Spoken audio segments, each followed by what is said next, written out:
มือซุงพี่น้องแล้วไว้ก็เขาก็ใน YouTube ตั้งเชียงคานอเมื่อในข่าวดีมาซับแรงหนีหลอกลายแจ้งเตือน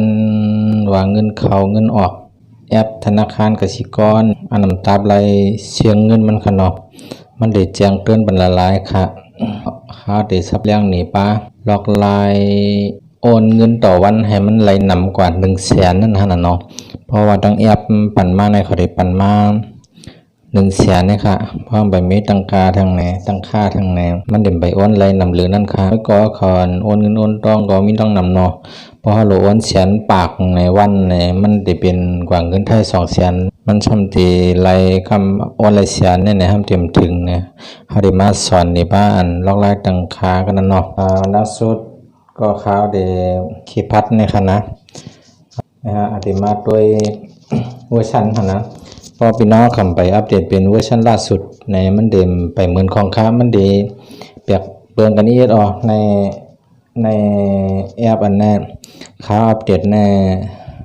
ตั้งผ่ายธนาคารปล่อยอัปเดตเมื่อวันที่13เดือนที่9นะ2562นะครับวันที่13เดือนที่9 2562นะเวอร์ชัน 5.3.3 นะครับเมื่อเร็วในข่าวอัปเดตเมื่อในข่าวอัดคลิปเมื่อในวันที่27นะก็ตึกเป็นเวอร์ชันล่าสุดครับเพราะว่าวายมาแทงเพราะธนาคารเขาปล่อยอัปเดตมาแทงก็มันก็จังก่อยมีเวอร์ชันมาทางนั้นน่ะเนาะวันขาดคิดในวันขาอัดคลิปในมันเป็นเวอร์ชันล่าสุดแล้วค่ะเอาค่ะเพราะนั้นก็เขาปัดด้วยจ้องเหมือนกันเนาะของล่าสุดเข้ากับที่แอปคีพัดนะครับพอจิ้มตัวพวกของพี่น้องเขาได้แต่มีรหัสผ่านหัวนะแต่ค่าได้ค่าติดตั้งไว้หลายๆจันเนาะเหมือนจังโอ้ยก้อยสิหยิบโทรศัพท์เฮาเนี่ยก็มันเฮาปลดล็อกหน้าจอบัดแล้วก็ถ้าได้เข้าในโอนเงินเฮานั้นต้องมีรหัสผ่านจังกะรหัสผ่านก็เลยสแกนลายนิ้วมือก็เลยอันนั้นค่าเดี๋ยวรัดนี่ลายรหัสผ่านเอาค่ะเดี๋ยวสแกนนี่ก็จะแนวค่ะนะเพราะว่ามันเป็นการส่วนตัวส่วนตัวมันเนาะมันปั่นเป็นหุ้มหลายค่ะรหัสผ่านเนี่ยเอาเนี่ยเอาค่ะประมาณถึงนั้นเนี่ยค่ะนะที่แถวด้านล่างในคัน1 2 3 4 5เนี่ยฮะแถบที่อื่นๆเนี่ยครับนะภาษาไทยนะที่ตุ่ม3ตุ่มเนี่ยครับเทียบเข้ากันนั่นครับนะครับพอเทียบเข้ามากันในแนวในก็แถวตั้งสูงสุดการตั้งค่านะครับเข้ามาดีการตั้งค่านะครับพอเข้ามาดีในไหนแอปพลิเคชันนะครับอันกำลังบรรจุชุดในคณะกดเข้ามากันนะครับนับตั้งสูงลงมาแถวที่1ที่2ที่3นะครับการแจ้งเตือนเนี่ยนะครับว่าเป็นภาษาอังกฤษนั่นเดีว่าก็พี่น้องเขาไปแปลเอาก็ได้ครับเพราะว่าเขาก็จะภาษาไทยบ่อังกฤษก็เขาก็สมปหมอจังได๋คั่นนี่เขาได้ซับเรื่องนี้ก่อนให้ลองภาษาไทยเอาค่ะนะการแจ้งเตือนนะครับเข้ามากันนะครับบ่เข้ามาดีการแจ้งเตือนนะครับนะแสดงหน้าจอดอกนั่นนะครับเปิดไว้แสดงตัวอย่างข้อความจังได๋ก็เหมือนมีข้อความอย่างจังได๋มันดีมาเข้าไว้นะครับอันที่3นะครับนะประเภทการแจ้งเตือนได้อยู่อันที่1ค่ะการแจ้งเตือนเงินเข้าเงินออกบัญชีนะครับนะอันนี้เดี๋ยวเลยเปิดบัญชีเลื่อนด้านขวาพอเป็นสีเขียวจังได๋ค่ะอันนี้เดี๋ยวเลยว่าเปิดไว้แล้วค่ะแจ้งเตือนการจะใส่ผ่านบัตรเครดิตอันนี้ก็เปิดไว้ก็เลยค่ะขบมือเปิ้นหลักของเฮานั่นน่ะเนาะหลักเอารหัสเฮาเนี่ยเพราะว่าแก๊งมิจฉาชีพเป็นว่าความไทยวันเท่านั้นเขาฮู้เขาหมอเฮ็ดเขาหมอปลอมแปลงให้จังได๋เฮาก็กูเป็นหลักอาจจังไหนในเพราะเฮาว่าแจ้งเตือนเมื่อจะจ่ายผ่านบัตรเครดิตเนี่ยเพราะว่าเปิ้นเอาเงินเฮาในการรูดเนี่ยมันได้แจ้งเตือนมาที่มีข้อความในขึ้นมาดีหน้าโทรศัพท์ค่ะแนะนำได้จ่ายบิลเติมเงินจังได๋แต่เปิดมันก็ไม่ช่างค่ะสินค้าเมืองมาจังได๋ค่ะนะฉะนั้นเปิดตรงละ2อันนี้ก็แค่มหนาวค่ะมันได้เงินเฮาเข้าในเงินเฮาออกในมันได้มาเตือนบรรคุกรรมหาในกรรมข่าวได้จำเติมพอถ่ายคลิปในเขาได้จำเติมเงินนี่แล้วก็ว่าพอเงินออกในมันได้แจ้งเตือนจะเห็นในเขาได้มาด้วยตัวอย่างจำกันเนาะเอาค่ะนะครับอันกระดาษสุดในค่าได้เปิดไว้เอาโปรโมชั่นในสินค้าโดนใจในมือบางปอกเพราะว่ามันมีอย่างมานะครับใครฮู้เนี่ยก็มันได้มาเตือนนั่นขนาดแต่ว่าผมใครฮู้ก็เปิดก็แล้วครับแต่ว่าค่าได้ใครฮู้ครับเปิดไว้จังแนวอันโหลดเปิดได้2อันนี้ก็เข้มนะครับเอาค่ะเพราะเปิดจังแนวก็ได้แล้วว่าแล้วล็อกไลน์ตามี ข้อความมาแจ้งเตือนว่าเงินเข้าหาเงินออกหาเนี่ยได้ยาวตัวกว่าที่มือไกลเอาค่ะแต่คนหลังคืนนะครับนะที่คนหลังคืนหมดกำน้ำที่มาซับแรงนี่แทงล็อกไลเพิ่มวงเงินนั่นเนาะเพิ่มเหมือนจังเฮาว่าต่อวันให้เฮาให้วันละ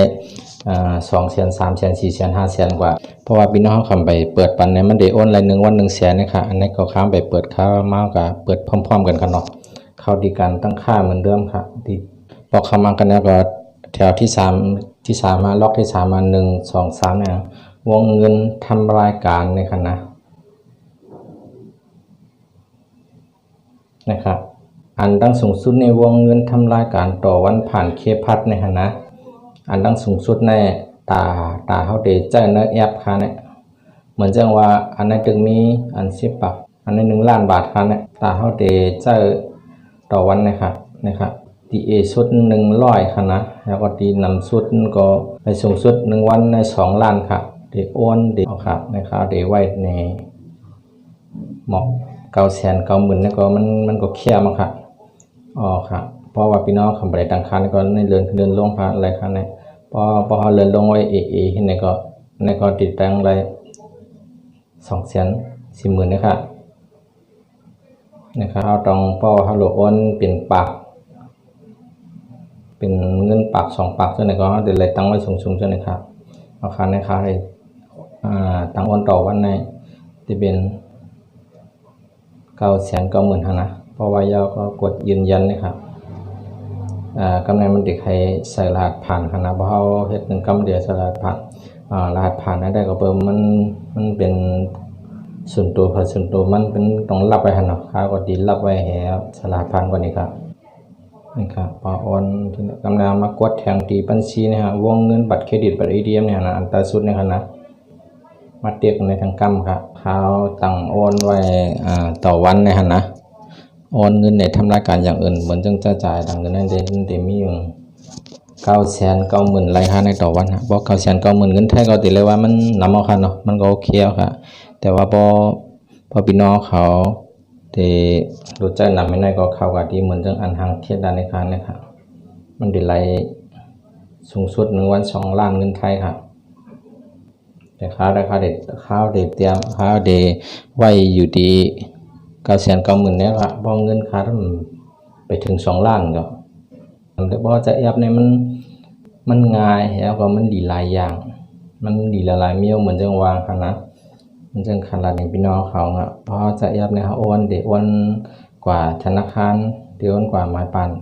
ต่างเมียวก็มันก็เตรียมเสียงกามันแหมกาเฮาใครตัวหยอดเงินเข้าเงินออกเข้าเมื่อไรก็แล้วนั่นนะอันค่าซับเลี้ยงมันอันค่าซับเลี้ยงหนีมาจะไหนกูลองมันต้องมีอินเทอร์เน็ตค่ะพอมีอินเทอร์เน็ตได้มันแจ้งเตือนค่ะนะดีลาไว้ก่อนพอมีอินเทอร์เน็ตก่อนมันต้องแจ้งเตือนค่ะเอาค่ะเนี่ยมาเฮ็ดตัวอย่างจอมกันตัวค่ะเดี๋ยวจำเติมเงินด้วยค่ะนะเพราะว่าเติมเงินเงินเด็กออกนั่นมันได้มีความขึ้นมาเลยครับจำด้วยค่ะนะเติมเงินนะครับถ้าได้จำเติมโดยทูนะครับนะถูกมุมนะครับพอค้าในค้าใจรายการโปรดไว้เบื่อค้าในค้าได้เฮ็ดไว้ครับค้าเดี๋ยวต้องอะไรมาเฮ็ดแทงหลายกำหั่นน่ะมันต้องอะไรมากดเวอร์สักค้าได้เฮ็ดไว้จังไหนเอา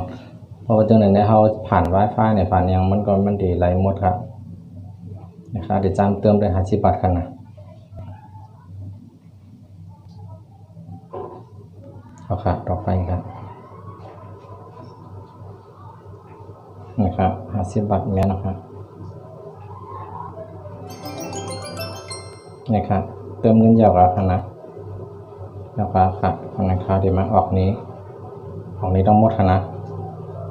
ะครับตอนนี้มันก็ได้เดี๋ยวมีข้อความแจ้งเตือนมาออกนะครับพี่น้องเขาจะหลุดขึ้นถ้าหลุดลงเนี่ยก็อยู่ดีโทรศัพท์ของไปของมันกันเนาะในค่าหลุดลงมามีที่ไหนครับเดี๋ยวจิ้มด้วยครับเดี๋ยวต้องจะดาดผ่านครับจิ้มมันก็นะครับพอจิ้มก็มันเดี๋ยวมีข้อความมาแจ้งเตือนนี่จังไหนเอานะครับบัญชีนี่ฮะนะ3133เนี่ยนะวันที่27เดือนที่2562นะข่าวยาม20:24 นาที8 โมงกลางค่ำบ่าย24 นาทีเนาะ จำนวนเงิน50บาทหั้นนะมันก็นะครับเติมเงินหานั้นว่าเงินออก50บาทในเฮานั้นแล้วก็อันใต้ในเงินเฮาคือ6,212 บาทในเฮานั้นออกค่ะมันเดจังเตือนนี่กูกำจังไหนออกปอสังเจอว่ามีคนต่างก็มาเฮ็ดอันปอมันแก้งสิเข้าธนาคารเฮาแน่แล้วก็มันได้ฮู้อะไรกำเดี๋ยวมันได้มาจังเตือนกำเดี๋ยวครับมันก็หลีจังไหนครับอ๋อเฮาใครฮู้เหมือนจังว่าเปิ้นโอนเข้า5เปิ้นโอนออก5เนี่ยก็มันเดจังฮู้เลยจอมกำเดี๋ยวอยู่ยาวเขามาส่งกูก็กูกวนสิกำติ